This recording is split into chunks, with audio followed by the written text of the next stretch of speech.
Child molester, child killer, the worst of the worst, Colin Hatch was brutally strangled to death in prison. In his protective custody wing, where doors were let open, doors were broken into, and he'd be strangled to death for over 8 minutes before they found his body lifeless. Let's get into it.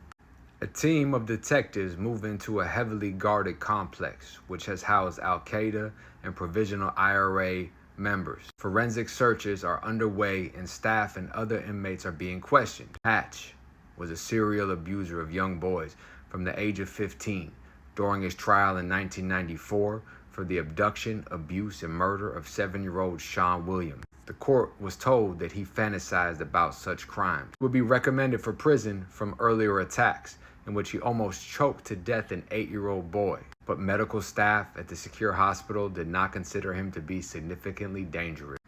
They don't give a fuck, man. Later on, he murdered Sean shortly after release on parole from a 3-year sentence for the choking assault and was told on sentencing at the Old Bailey it was unlikely he would ever be released again. As Judge Nina Laurie would say, it is not possible for a highly dangerous pedophile to ever be freed.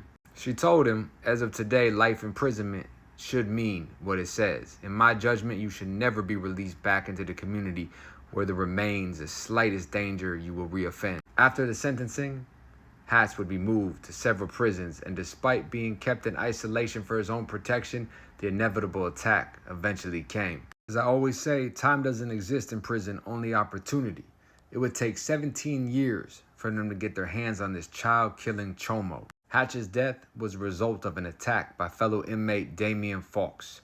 Fawkes was serving a life sentence for armed robbery, admitted to the manslaughter of Hatch, stating that he had strangled him with ligatures torn from the bedsheets. While specific details about Hatch's isolation at the time of the attack are limited, it is known that he was housed in a single cell within the prison's high security unit.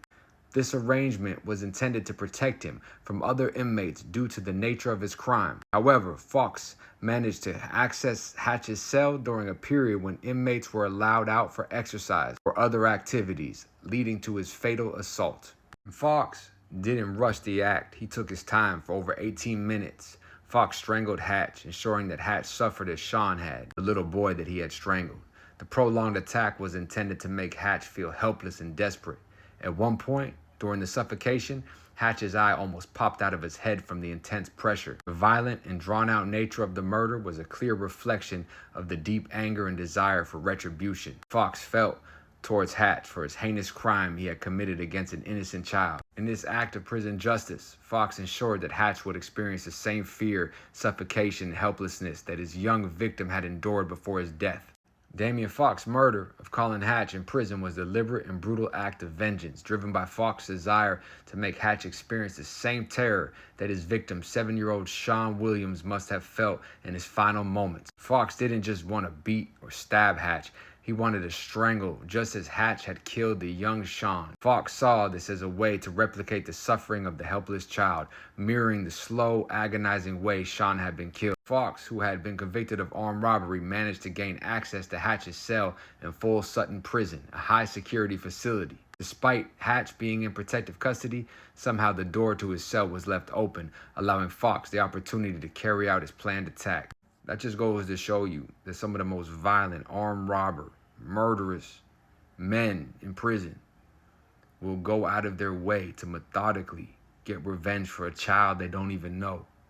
Because the system will fail these children every single time. The judges don't care. The police don't care at all. But then you put him in there with an inmate who's been through the similar situations, and this man will wrap a ligature around your neck, and somehow the door opens and your eyeballs are popping out. He could have did it a million other ways, but he wanted him to feel exactly the same thing that his victim did. Rest in peace. Stay out. Stay free. Us.